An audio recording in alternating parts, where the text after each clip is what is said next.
L'honorable chef de l'opposition. Being there for Canadians, he's taking money out of their pockets. And if you don't believe me, listen to the Governor of the Bank of Canada, who said, and I quote, "Today, government spending will be adding to demand more than supply is growing. And in an environment where we are trying to moderate spending and get inflation down, that is not helpful." That adds to the voices of the former Liberal Finance Minister John Manley, who accused this Prime Minister of pressing on the inflationary gas pedal. Will the Prime Minister tell us, does he agree with the Bank Governor that his government spending is not helpful on inflation?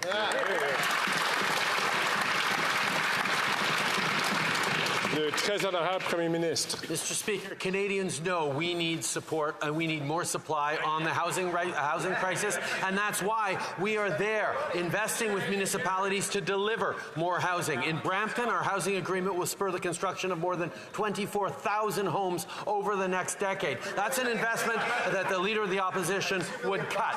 In other cities like Richmond Hill, Moncton, and Ajax just this week are passing more ambitious housing plans at their local councils in response to the federal housing accelerator. While the Leader of the Opposition would rip up these agreements, we're focused on building solutions that'll work for communities right across the country. L'honorable chef de l'opposition. The question wasn't about his housing photo ops. The question was about the rate of inflation and its link to government spending. And I quote the Governor of the Bank of Canada on this point today. And I quote, "Government spending will be adding to demand more than supply is growing. And in an environment where we are trying to moderate spending and get inflation down, that is not helpful." Right. He's now clearly saying that government spending is driving up inflation. So very simple question. Does the Prime Minister agree with the Bank Governor that deficits are driving inflation? Yes or no?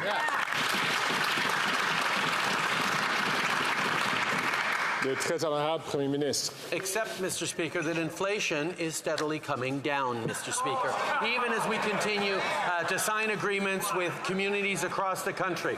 And by the way, if the opposition leader cared so much about getting more homes built, he would support our Affordable Housing and Groceries Act. This legislation will remove the GST on the construction of rental homes, which housing advocates and developers have described as a game changer. That's the relief that Canadians need. So let's keep moving these important measures forward, and let's keep getting Canadians the housing relief they need instead of political attacks and cuts from the Conservatives. I'd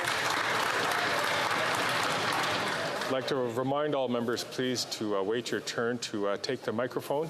I know that some members are very enthusiastic, but there are other members who are certainly going to be asking their questions. The honourable member, the honourable Leader of the Opposition. He's very determined to avoid discussing the growing evidence of the link between his deficits and the inflation Canadians pay. So let's review what the Bank Governor said today. He said, 1, inflation risks are rising. 2, that inflation won't get back to target until the year 2025, 2 years out. And 3, the bank is now leaving its door open to further rate hikes, probably spurred on by the deficits of this government.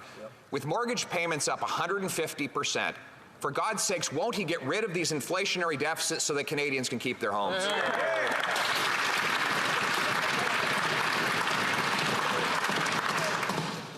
Le très honorable Premier ministre.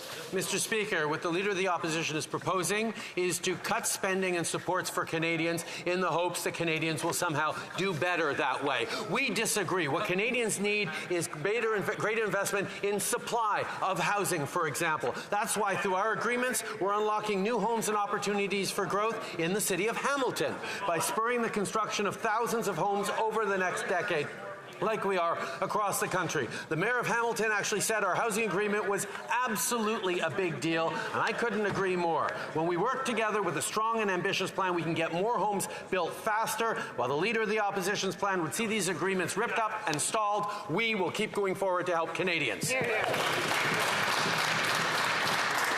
L'honorable chef de l'opposition. You know one word he never used in that big rambling, read-off answer? Done. Because none of those houses are done.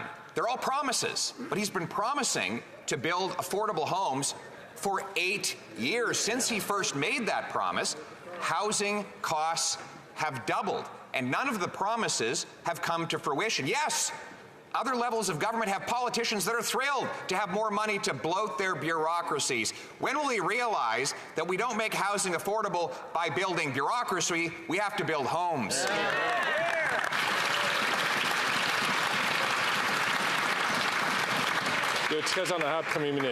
Mr. Speaker, we are working hand in hand with municipalities across this country, whether it be Kelowna or Hamilton or Ajax or now Halifax, where we're continuing to move forward with investments that are going to respond to people. And I have to say, I was in Brampton just last week, Mr. Speaker, and as we were making another announcement about new homes coming up, we were standing on the site of a building that we announced 2 years ago that was opening its doors to new residents today. Mr. Speaker, this is what we are doing. After that member was housing minister who got nothing done, we're there to invest in Canadians and build a stronger future.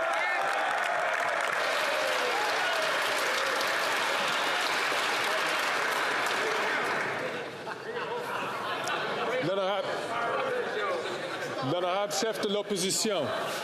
Mr. Speaker, he has the best photo ops in the history of photo ops. We'll give him credit for that. He wants to know what I got done when I was housing minister. The average rent was $950. It's now over $2,000.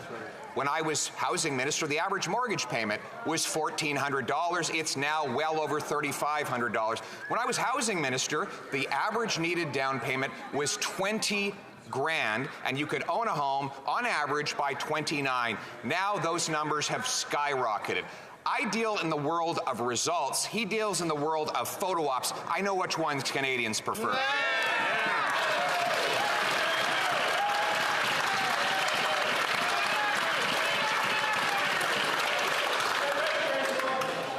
Le très honorable Premier ministre. Mr. Speaker, while he continues to insult and slag cities and municipalities across this country, we're going to continue to work with them, like we're working with the City of Halifax to build more homes so locals can thrive in their community. Recently, we announced an agreement with Halifax to fast-track 2,600 permitted units over the next 3 years, spurring the construction of thousands of homes over the next decade. But he wants to talk about what happened when he was housing minister. When he was housing minister, he announced $300 million and got 99 homes built, Mr. Speaker. That's his record as housing minister. We're building homes right across the country, and we're doing it for real, Mr. Speaker.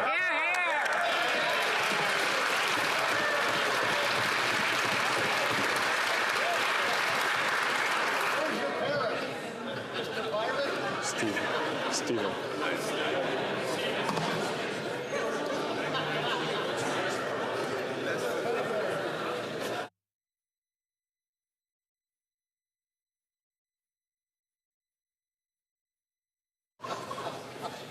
Colleagues, it's really important to maintain decorum and respect in this House. Please leave your comments to the person who's asking the question, and please listen to the comments of the person who's offering the answers.